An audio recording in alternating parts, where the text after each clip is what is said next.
بسم اللہ الرحمن الرحیم۔ ناظرین، وی لاگ نمبر 99 اور آج کی پہلی قسط ہے جو ہم آپ کے سامنے رکھ رہے ہیں۔ حلف الفضول یہ ہیڈنگ ہے اور پیج نمبر ہے 89۔ ناظرین، الرحیق المختوم یہ کتاب کا نام ہے۔ سیرت النبی صلی اللہ علیہ وسلم پر دنیا بھر میں اول انعام یافتہ کتاب الرحیق المختوم، مولانا صفی الرحمان مبارک پوری۔ رابطہ عالم اسلامی مکہ مکرمہ کے زیر تمام منعقدہ سیرت نگاری کے عالمی مقابلہ میں اول آنے والی عربی کتاب کا اردو ترجمہ الرفیق المختوم، الرحیق المختوم، الرحیق المختوم، مولانا صفی الرحمان مبارک پوری۔ قال اللہ تعالی یسقون من رحیق مختوم، یہ لوگ سرے بمہر شراب پلائے جائیں گے۔ قال اللہ تعالی، اور اگر اس کی فرما برداری کرو گے تو راہ پاؤ گے۔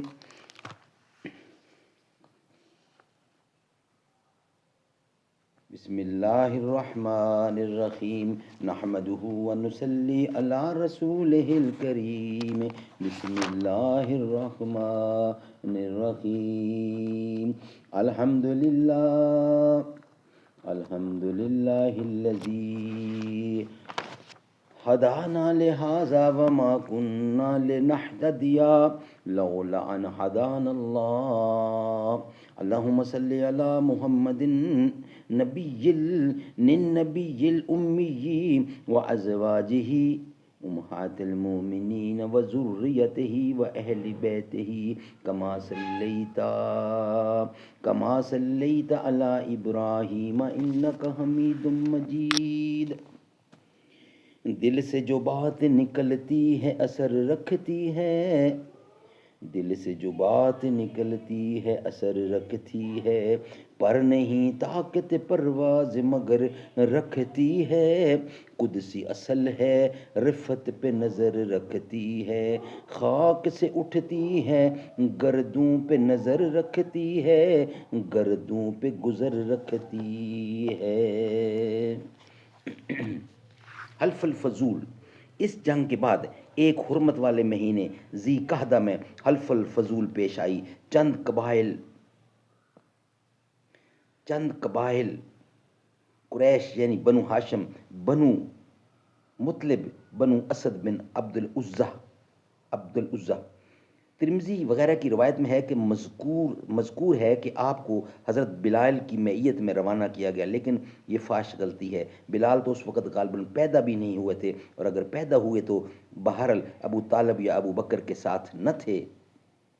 ناظرین، حلف الفضول، اس جنگ کے بعد ایک حرمت والے مہینے ذی قعدہ میں حلف الفضول پیش آئی۔ چند قبائل قریش یعنی بنی ہاشم، بنو مطلب اور بنی اسد بن عبد العزہ، بنی زہرہ بن کلاب اور بنی تیم بن مرہ نے اس کا اہتمام کیا۔ یہ لوگ عبداللہ بن جد آن تیمی کے مکان پر جمع ہوئے، کیونکہ وہ سنو شرف میں ممتاز تھا، اور آپس میں عہد و پیمان کیا کہ مکہ میں جو بھی مظلوم نظر آئے گا، خواہ مکے کا رہنے والا ہو یا کہیں اور کا، یہ سب اس کی مدد اور حمایت میں اٹھ کھڑے ہوں گے اور اس کا حق دلوا کر رہیں گے۔ اس اجتماع میں رسول اللہ صلی اللہ علیہ وسلم بھی تشریف فرما تھے، اور بعد میں شرف رسالت سے مشرف ہونے کے بعد فرمایا کرتے تھے، میں عبداللہ بن جدعان کے مکان پر ایک ایسے معاہدے میں شریک تھا کہ مجھے اس کے عوض سرخ اونٹ بھی پسند نہیں، اور اگر دور اسلام میں اس عہد و پیمان کے لیے مجھے بلایا جاتا تو میں لبیک کہتا۔ اس معاہدے کی روح عصبیت کی تہ سے اٹھنے والی جہلیت، حمیت کے منافی تھی۔ اس معاہدے کا سبب یہ بتایا جاتا ہے کہ زبید کا ایک آدمی سامان لے کر آیا اور عاص بن وال نے اس سے سامان خریدا، لیکن اس کا حق روک لیا۔ اس نے حلیف قبائل عبدالدار، مخزوم، جمع سہم اور عدی سے مدد کی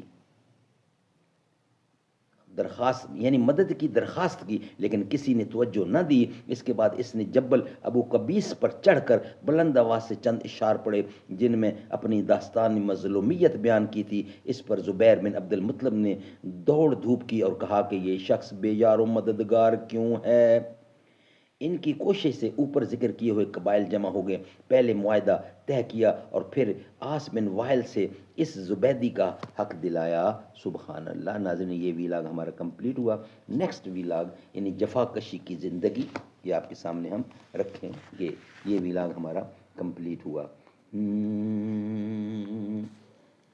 تو کجا من کجا، تو امیر حرم میں فقیر عجم، تیرے گن اور یہ لب میں طلب ہی طلب، تو عطا ہی عطا۔ تو کجا من کجا، الہاں میں ہے جامع تیرا، قرآن ہے امامہ تیرا، ممبر تیرا عرش بری، یا رحمت للعالمین۔